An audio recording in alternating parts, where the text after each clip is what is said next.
concentration of H positive and OH negative of acid and base।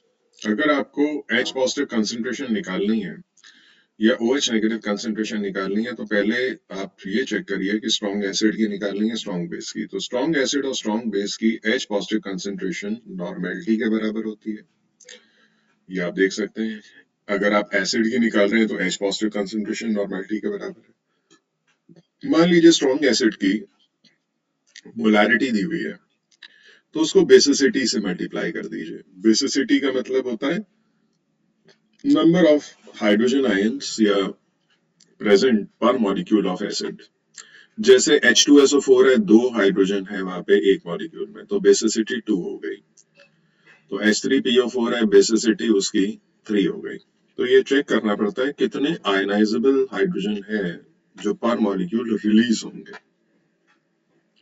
तो normality H positive concentration के बराबर है, molarity into basicity आपकी H positive concentration के बराबर है। पर अगर जैसे मान लेते हैं HCl है, स्ट्रॉन्ग एसिड HCl है, तो उसमें एक ही हाइड्रोजन है, तो बेसिसिटी कितनी हो गई 1। जब बेसिसिटी 1 हो गई तो नॉर्मेलिटी और मोलैरिटी क्या हो जाएगी बराबर, यानी कि H पॉजिटिव कंसंट्रेशन नॉर्मेलिटी के बराबर भी है, मोलैरिटी के बराबर ही है अगर बेसिसिटी एसिड की 1 है तो। ऐसे ही यहाँ पे स्ट्रॉन्ग बेस है, तो बेस के केस में हम यहाँ पे OH नेगेटिव कंसंट्रेशन मार्क करते हैं, नॉर्मेलिटी बराबर किसके OH नेगेटिव कंसंट्रेशन। और अगर मोलैरिटी दी है तो multiplied by acidity. Now acidity of a base means number of OH negative ions produced या प्रेजेंट पर मॉलिक्यूल ऑफ अ बेस। तो एक मॉलिक्यूल जैसे NaOH में एक है तो एसिडिटी 1 हो गई, MgOH उल्टवाइस में 2 है तो आपकी एसिडिटी 2 हो गई, AlOH उल्टवाइस में 3 है, एल्युमिनियम हाइड्रोक्साइड में तो 3 हो गई।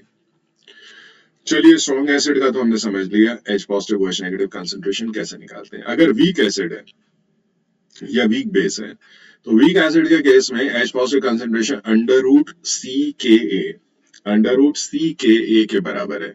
What is C? Molarity, concentration. C is concentration और कंसंट्रेशन कौन सी लेनी है, मोलैरिटी। और K क्या है, dissociation constant of an acid. K is what, dissociation constant of acid. इनको मल्टीप्लाई करके अंडर रूट ले लीजिए तो आपका यहाँ पे वीक एसिड की H पॉजिटिव कंसंट्रेशन आ जाएगी। और या फिर आप उसको C को अल्फा से मल्टीप्लाई कर दीजिए डिग्री ऑफ डिसोसिएशन से, तो भी आपकी H पॉजिटिव कंसंट्रेशन आ जाएगी वीक एसिड की।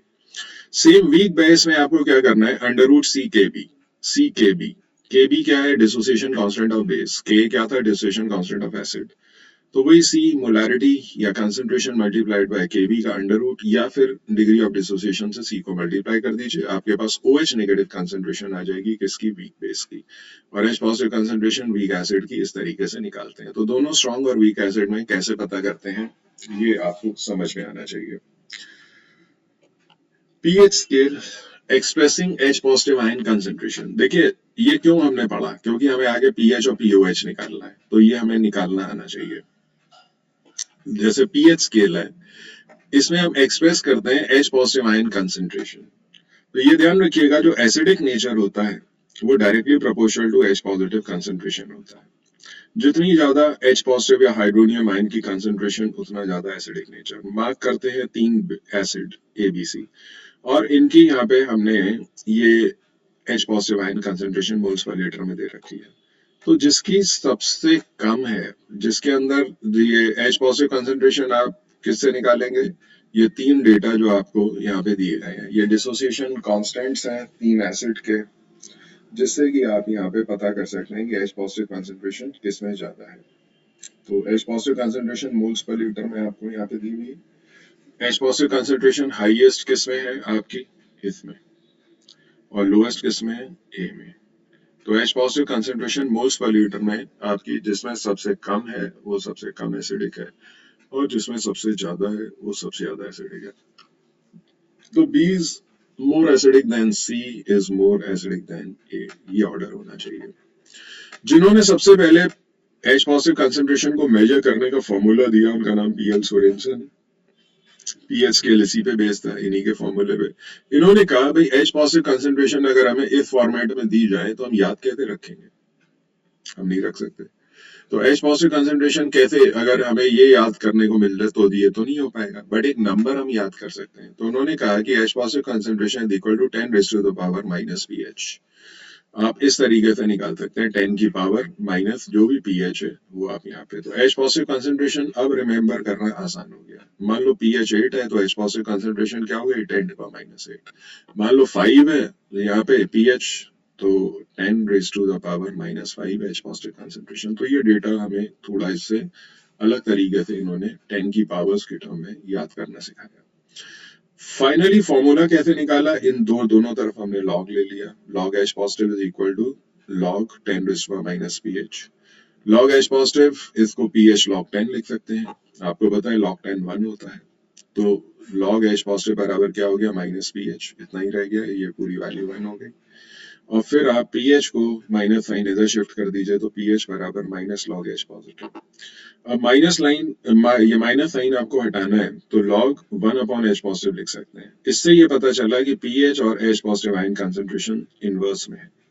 जितना ज्यादा एसिडिक नेचर उतना ज्यादा H पॉजिटिव आयन कंसंट्रेशन, और जितनी ज्यादा H पॉजिटिव आयन कंसंट्रेशन उतना कम पीएच। तो pH is inversely proportional to H positive. तो अगर मान लो दो एसिड दिए हैं, एक का पीएच 2 है और एक का 5 है, तो कौन ज्यादा एसिडिक है 2 वाला, क्योंकि जितना यहाँ पे कम पीएच उतना ज्यादा एच पॉजिटिव कंसंट्रेशन उतना ज्यादा acidic nature. Definition of pH क्या बनी, अब इस फॉर्मूले को हमने डिराइव कर दिया, इसी को डिफाइन कर देंगे that the pH of solution is a negative logarithm of its H positive ion concentration। Negative logarithm को बोलते हैं, तो आप देख सकते हैं negative logarithm of H positive ion concentration। In case of pure water में H पॉजिटिव और OH नेगेटिव बराबर होते हैं। तो अगर यहाँ पे हम देखते हैं तो पीएच यहाँ पे इसका 7 निकल के आता है, क्योंकि हमने क्या पढ़ा H पॉजिटिव कंसंट्रेशन क्या है 10⁻⁻⁻ पीएच, तो पीएच यहाँ पे क्या हो जाएगा 7 हो जाएगा। तो प्योर वाटर का 25 डिग्री सेंटीग्रेड पे पीएच 7 होता है। Value of K W directly proportional to temperature है, टेम्परेचर आप 25 डिग्री से ऊपर बढ़ाओगे तो केडब्ल्यू बढ़ जाएगा, और केडब्ल्यू की वैल्यू अगर बढ़ जाएगी तो फिर पीएच आपका जो है वो कम हो सकता है। pH range and neutral pH depends upon Kw। Kw को बोलते हैं ionic product of water. Ionic product of water की वैल्यू पे डिपेंडेंट है, जो कि टेम्परेचर पे डिपेंडेंट है। तो 25 डिग्री सेंटीग्रेड पे ये डेटा काम करता है। पानी का pH 7 सिर्फ 25 डिग्री सेंटीग्रेड पे होता है, उसके ऊपर नीचे नहीं। pH of water decreases on heating due to ionization of water molecule। अगर आपने पानी को हीट कर दिया, पानी का क्या होगा डिसोसिएशन हो जाएगा, H पॉजिटिव कंसंट्रेशन बढ़ जाएगी, और H पॉजिटिव कंसंट्रेशन अगर बढ़ी तो पीएच क्या हो जाएगा कम हो जाएगा, फिर वो 7 नहीं रहेगा। तो न्यूट्रल पीएच 7 सिर्फ 25 डिग्री सेंटीग्रेड पे होता है, हीटिंग पे नहीं, कूलिंग पे नहीं, सिर्फ 25 डिग्री सेंटीग्रेड, जैसे रूम टेम्परेचर कहते हैं। अगर पीएच आप बॉइलिंग वाटर का निकालोगे तो कभी भी 7 नहीं आएगा, it will always be less than 7। तो ये फिगर आती है, ऑल्दो होगा न्यूट्रल। न्यूट्रल क्यों है, क्योंकि H पॉजिटिव और OH नेगेटिव तो बराबर है, लेकिन पीएच उसका 7 से नीचे आ जाएगा, क्योंकि डिसोसिएशन से ये कंसंट्रेशन आपकी बढ़ जाएगी। पीएच ऑफ सॉल्यूशन आपको निकालना है अगर एक्यूरेटली, तो आप पीएच मीटर से निकाल सकते हैं, ईएमएफ मेथड से निकाल सकते हैं अप्रोक्सीमेटली, और यूनिवर्सल इंडिकेटर मेथड भी है जिसको यमादा बोलते हैं। ये आपके डिफरेंट कलर को देखते हुए डिफरेंट पीएच आप यहाँ से देख सकते हैं। तो ये 3 तरीके हैं जहाँ से कि आप पीएच ऑफ सॉल्यूशन को प्रैक्टिकली लैब में मेजर कर सकते हैं।